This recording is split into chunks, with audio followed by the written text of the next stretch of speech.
Hello मेरे प्यारे बच्चों, कैसे हैं आप सब। तो पिछले वीडियो में हम लोगों ने देखा था अंकगणित का आधारभूत प्रमेय। ये है हमारा क्लास 10th चैप्टर 1, है ना, वास्तविक संख्या। और हम लोग देख रहे हैं आज उदाहरण नंबर 1। ध्यान से देखिए इस क्वेश्चन को। इस पे जो है अंकगणित का आधारभूत प्रमेय उपयोग होता है। तो हम लोग देखते हैं कैसे। संख्याओं 4 पर पावर n पर विचार कीजिए। इस पे हमको विचार करना है, जहां n एक प्राकृत संख्या है। n क्या है? एक प्राकृत संख्या। तो हम लोगों ने पिछले वीडियो में जो है प्राकृत संख्या को भी पढ़ लिया है। तो यदि आप लोग अभी तक नहीं पढ़े हैं तो जाके पुरानी वीडियो को एक बार देखिए, शुरू से प्लेलिस्ट को एक बार आप चेक कीजिए। उस पर आपको जो है ये चैप्टर एकदम बेसिक से शुरू से पढ़ने के लिए मिलेगा। और आगे बोलता है कि जांच कीजिए कि क्या n का कोई ऐसा मान है जिसके लिए 4 पर पावर n अंक शून्य पर समाप्त होता है। तो आपको पता करना है कि 4 पर पावर n में n का ऐसा कौन सा मान रखा जाए कि इसका अंतिम अंक जो है वो शून्य पर समाप्त होगा। ठीक है। तो इस टाइप के क्वेश्चन को सॉल्व करने के लिए पहले जो आपको संख्या दिया हुआ रहेगा, जैसे कि हमारा यहाँ पे संख्या क्या है 4। तो हम लोग क्या करेंगे, सबसे पहले उसका अभाज्य गुणनखंड लेते हैं। तो 4 का हम लोग अभाज्य गुणनखंड लेते हैं। 2 से भाग करेंगे 2 बार में, फिर 2 से भाग करेंगे 1 बार में। और इस तरीके से हम देख पा रहे हैं कि इसके अभाज्य गुणनखंड में जो है 2 गुना 2 यानी कि 2 जो है वो 2 बार लिखा हुआ है। या तो ऐसे बोल सकते हैं कि 2 की घात 2 है ना। इसके बाद हमको जो है कुछ लैंग्वेज यूज करना है। तो आप लोग उसको ध्यान से देखिए, हर क्वेश्चन में जो है हम लोग इसी टाइप का लैंग्वेज यूज करेंगे। लिखेंगे चूंकि 4 के अभाज्य गुणनखंड में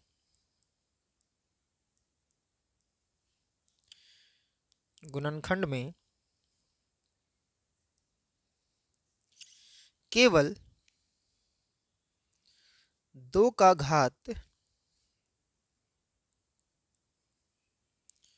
मौजूद है। तो हम लोग क्या लिखेंगे कि 4 के अभाज्य गुणनखंड में केवल क्या है, 2 का घात मौजूद है। तथा हम जानते हैं कि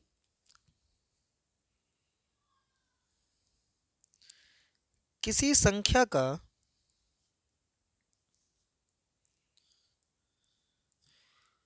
अंतिम अंक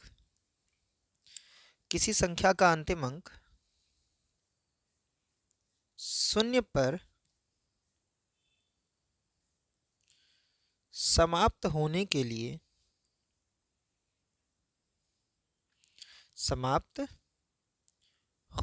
लिए उसमें 2 तथा 5 दोनों का घात मौजूद होना चाहिए।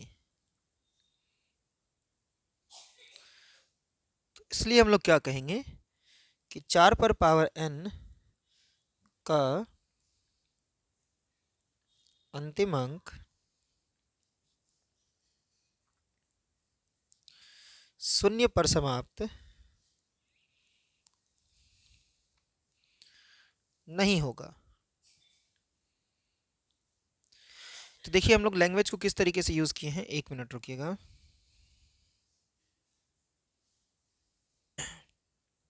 हाँ, तो देखिए हम लोग क्या किए, सबसे पहले इस टाइप के क्वेश्चन को बनाने के लिए क्या किए कि जो संख्या हमारा दिया हुआ था 4, उसका हम लोग सबसे पहले अभाज्य गुणनखंड निकाल लिए। अभाज्य गुणनखंड के क्रम में हम लोग देखें कि यहाँ जो है 2 बार दिख रहा है, या तो हम ऐसा कह सकते हैं कि 2 का घात 2 है। तो केवल यहाँ पे सिर्फ 2 का घात है। और किसी भी संख्या का अंतिम अंक शून्य पे समाप्त होने के लिए उसमें 2 और 5 दोनों का घात होना जरूरी है।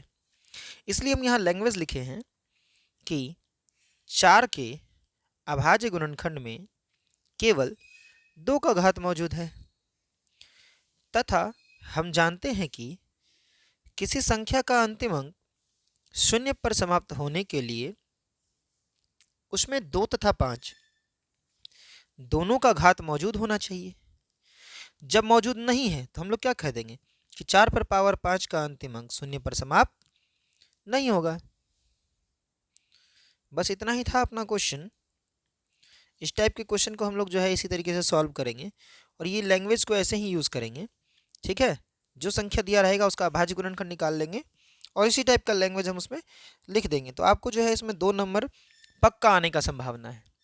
ठीक है, और देखते हैं हम लोग इसी टाइप का एक और उदाहरण लेते हैं हम लोग, जिसमें क्या लैंग्वेज हमको यूज़ करना होता है। ठीक है, चलिए देखिए, ये है अपना दूसरा उदाहरण। ठीक है, इसमें क्या बोल रहा है कि व्याख्या कीजिए कि 13 गुना 5 गुना 7 और प्लस 7 एक भाज्य संख्या है। अब भाज्य संख्या क्या होता है हम लोग पहले पढ़ रखे हैं, पिछले लेक्चर में हम लोगों ने सबको क्लियर किया है। भाज्य संख्या क्या होता है, तो जिस भी संख्या में भाजकों की संख्या 2 से अधिक होती है उसको हम लोग भाज्य संख्या कहते हैं। कहने का मतलब जिस भी संख्या को हम लोग 2 से अधिक संख्या से भाग दे सकते हैं उसको कहते हैं भाज्य संख्या। ठीक है, तो हम लोग अब इस संख्या को लेंगे और थोड़ा सा इस पर व्याख्या करेंगे कि क्यों ये भाज्य संख्या है। तो देखिए हम लोग इसको बनाना शुरू करते हैं।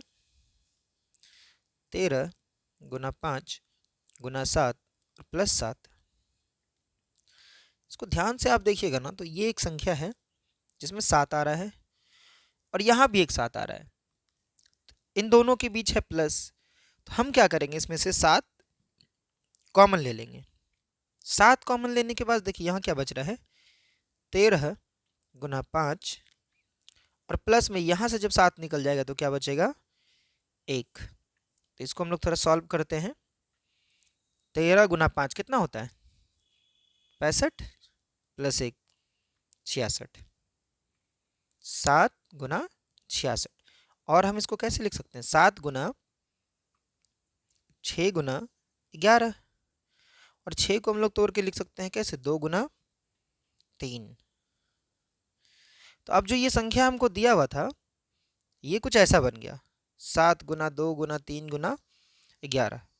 मतलब कि ये जो भी संख्या है ये 7 से भी भाग होगा, 2 से भी भाग होगा, 13 से भी भाग होगा और 11 से भी भाग होगा। तो हमको तो यही ना देखना था कि भाज्य संख्या है, और भाज्य संख्या होने का नियम क्या था कि ये 2 से अधिक संख्या से भाग लगना चाहिए, और ये वाला तो 4 से लग रहा है, 7 से, 2 से, 3 से और 11 से। तो अब देखिए इसमें हम लोग लैंग्वेज कैसा यूज़ करेंगे, हम लोग लिखेंगे हम लोग दिए गए संख्या के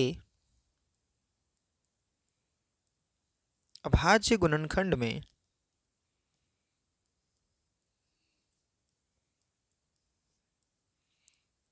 चार संख्याएं है। कितनी संख्याएं हैं, 4 संख्याएं हैं।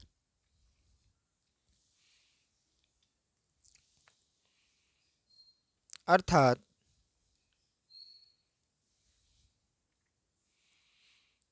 यह संख्या